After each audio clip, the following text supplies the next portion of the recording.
Este es un espacio público de Saro. En él compartimos notas, producto de discusiones en nuestros foros. Como siempre, sin temor a la llamada incorrección política. Una breve dosis de Saro, pero en negro intenso.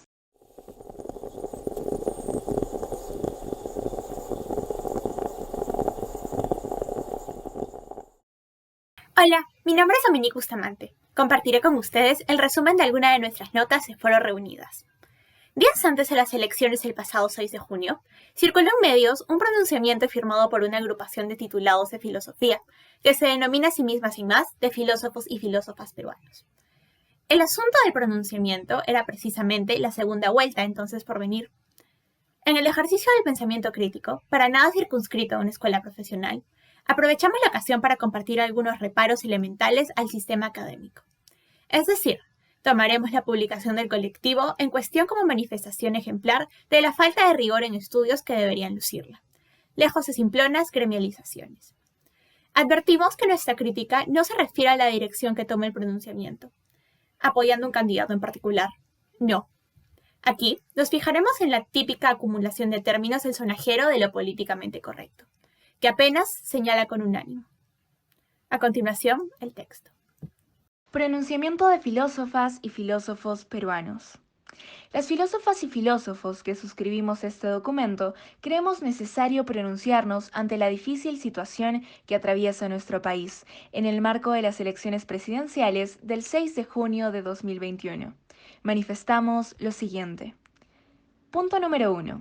Nuestra labor profesional se concentra en la investigación y difusión de la filosofía y en la formación ética de los ciudadanos. Nos proponemos fomentar el desarrollo de una actitud crítica, consciente y dialogante, de modo que tanto estudiantes de escuela como universitarios puedan desarrollar habilidades que permitan mirar la complejidad de los hechos históricos y los problemas de nuestro país.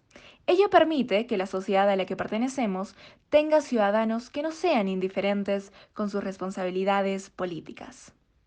Punto número 2. Durante los últimos años hemos visto cómo la corrupción del gobierno de Fujimori ha corroído nuestro sistema democrático. Somos conscientes de que su ochenio autoritario y criminal no es un tema del pasado, pues la fragilidad institucional, la corrupción y la captación del Estado para beneficios particulares siguen siendo trabas para nuestro desarrollo, sobre todo si tenemos en cuenta nuestros 200 años como república. Punto número 3.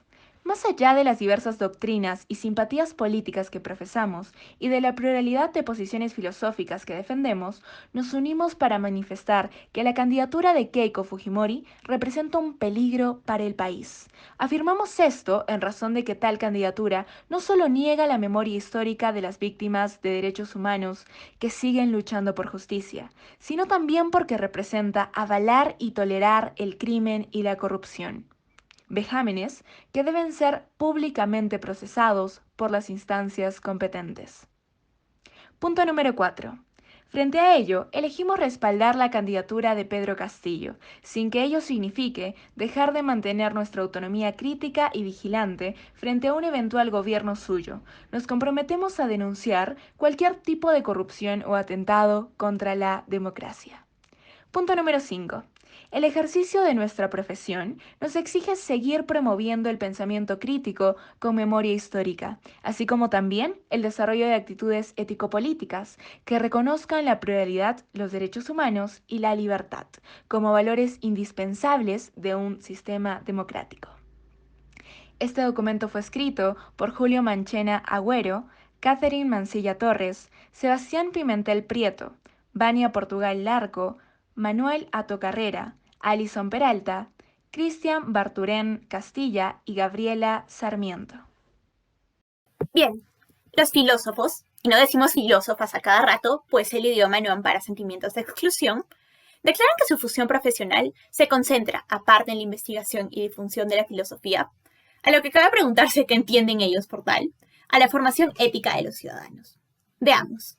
¿En qué consiste la distinción que tácita, pero indubitablemente se hace entre ética y moral en esta declaración? ¿Qué justificación tiene esta preferencia de la ética por sobre la moral? Ciertamente, priorizar una por sobre la otra implica optar, como mínimo, por una u otra forma de concebir la realidad política. Si son éticas las normas que procuran la preservación del individuo por sobre las de la comunidad, y son morales las que procuran la preservación de la comunidad por sobre las del individuo, es claro que el corte de los filósofos firmantes es, por decirlo menos, afín al individualismo. Pero la omisión completa que se hace de la moral, como si de un término vestuoso se tratara, lo que equivaldría a declaración adolescente, rebelde de inmoralidad, implica una grosera desatención de la materialidad social. ¿Cómo se manifiesta la ética más claramente que enfrentada a la moral? ¿Se trata acaso de obviar sin más la dialéctica elemental que surge del afán de diversas personas por ordenar la vida en comunidad? Dicen los firmantes que se proponen a fomentar una actitud crítica, no el pensamiento crítico, sino una actitud crítica. De manera que si creemos a pie de juntillas lo que nos dicen, su filosofía es más cercana a la autoayuda que a la crítica. Y es que si todo depende de cada individuo, y de lo que se trata es de actitudes, pues resulta imposible discutirle a nadie que sea lo que sienta que es. En círculos en los que resulta imposible organizar ni un solo evento sin tener que incluir términos como identidad, culturalidad y trans lo que sea, era de esperar. Dicen estos filósofos que buscan promover esta actitud en los ciudadanos. Y es que, ¿acaso es posible hablar de ciudadanos sin ciudades, sin sociedades organizadas? Obviamente a través de jerarquías. En otras palabras, ¿es posible hablar de ciudadanos sin hablar de moral? Y luego se nos dice que se trata de ciudadanos conscientes y dialogantes.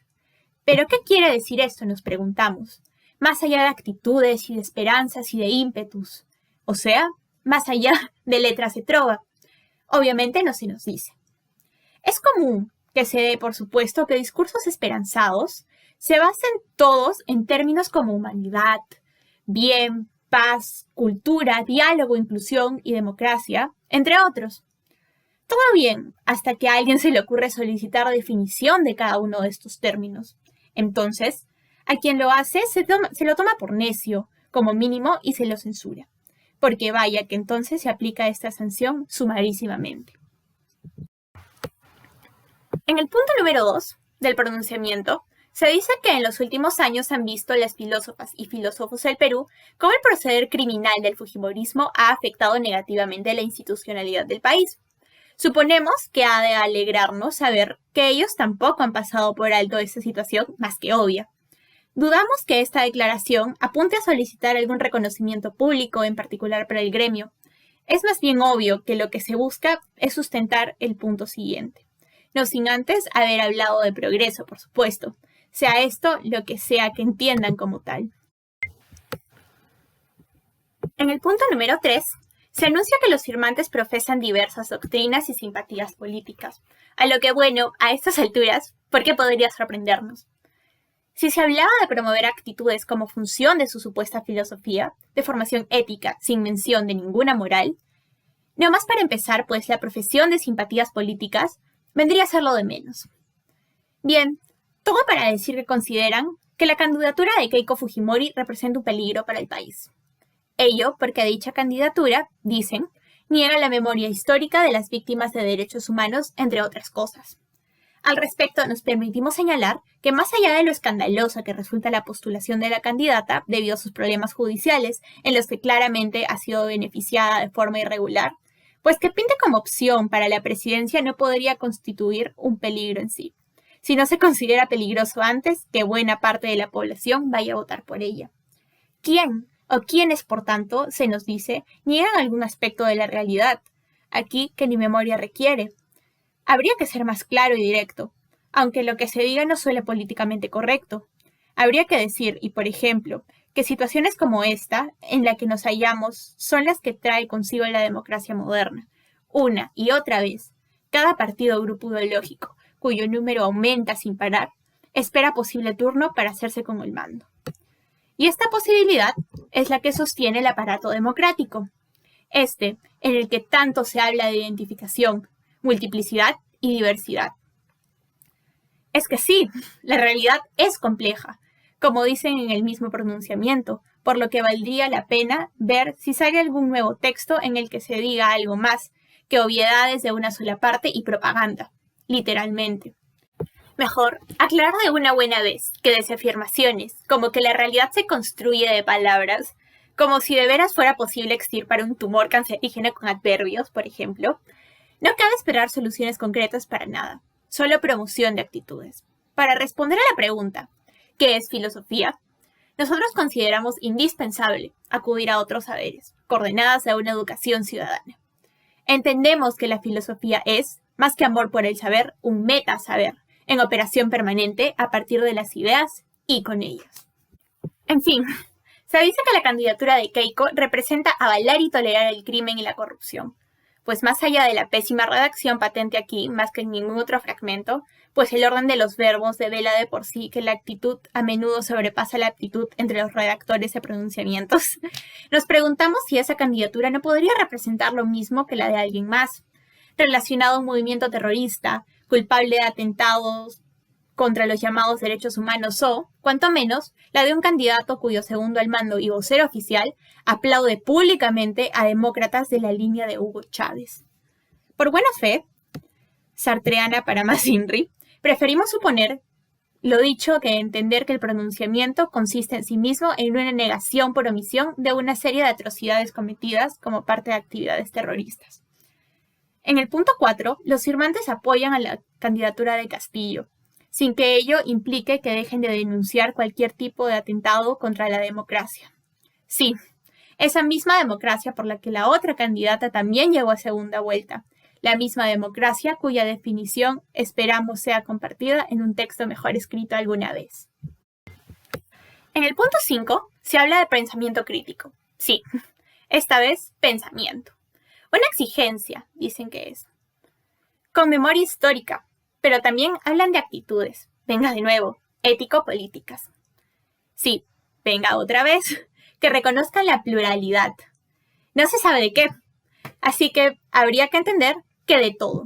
Los derechos humanos, asumiendo que es posible sostener que son tales, o sea, humanos a nivel filosófico, y la libertad, sea lo que sea que entiendan ellos por tal, claramente apartados de las normas morales, y dicen que el conjunto, pues, es de valores, a lo que nos preguntamos, ¿cómo es que son valores y qué entienden ellos por valores? Por cierto, las definiciones que manejamos de estos términos son compartidos en varios de los videos de Sin Azúcar, así que los invitamos de paso a verlos.